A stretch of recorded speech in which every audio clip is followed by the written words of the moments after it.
I love my team, I love the Rockies, but I also love the game. Do you love the game of politics as much? I like more the results from politics. Baseball has a lot of unwritten rules of civility that people play by, and I think that we need more of that civility between opposing teams in our political system too. Now batting, Jared Polis, Governor of Colorado. a lifelong baseball fan with a few thoughts about the red team and the blue team in Washington. So how do you feel about people treating politics more and more like a sport?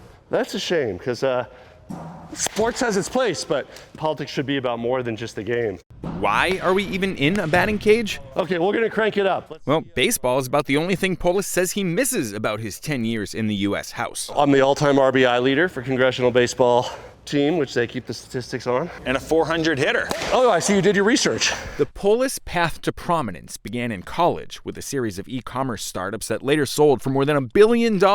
His first political job was on the Colorado Board of Education. He served 10 years in Congress, then became the first openly gay man ever elected governor in U.S. history. He's also become one of the most popular ones by largely avoiding the culture wars and with initiatives that play well in both urban and rural Colorado. Property and income tax cuts, free pre-K and all-day kindergarten, expanded solar, wind, and geothermal power, and creating an official Office of Saving People Money on Healthcare. Last year, Polis was re-elected by a whopping 19.3 points. He also recently launched, alongside Utah's Republican Governor Spencer Cox, a national campaign for civility. Please join us in showing America the right kind of conflict. Together, we can disagree better. What's the strategy to disagree better when you have growing camps on each side that are growing more extreme?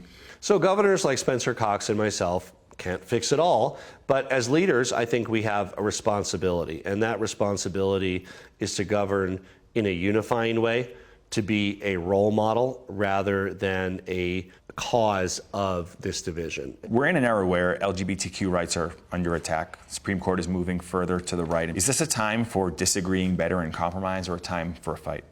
Well, it's a time for all of those things. I mean, there's no shame in disagreeing. Our nation was built on profound disagreements. And what's happening now, which is alarming, is that on both sides, people are debating caricatures of the other side rather than what the other side actually believes.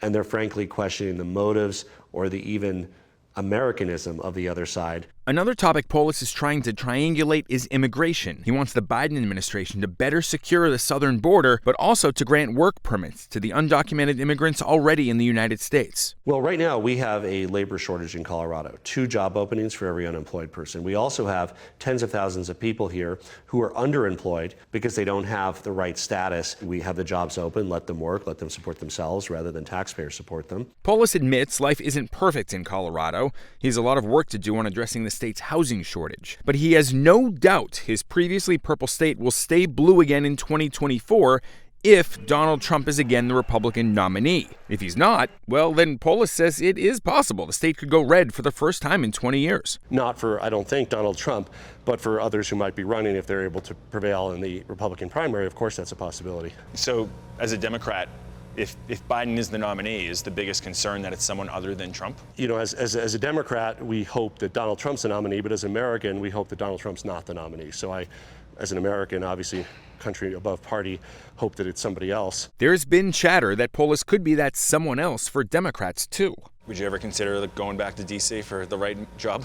Not really. I really like being in Colorado, and we're raising our 2 kids here, and I did my 10 years there, and, I'm not so self-righteous as to think that somehow I have the solution for what ails D.C. I really don't. I hope that we can do it together. And he's hoping to do it without having to throw too many political bombs. He'd much rather be hitting bombs.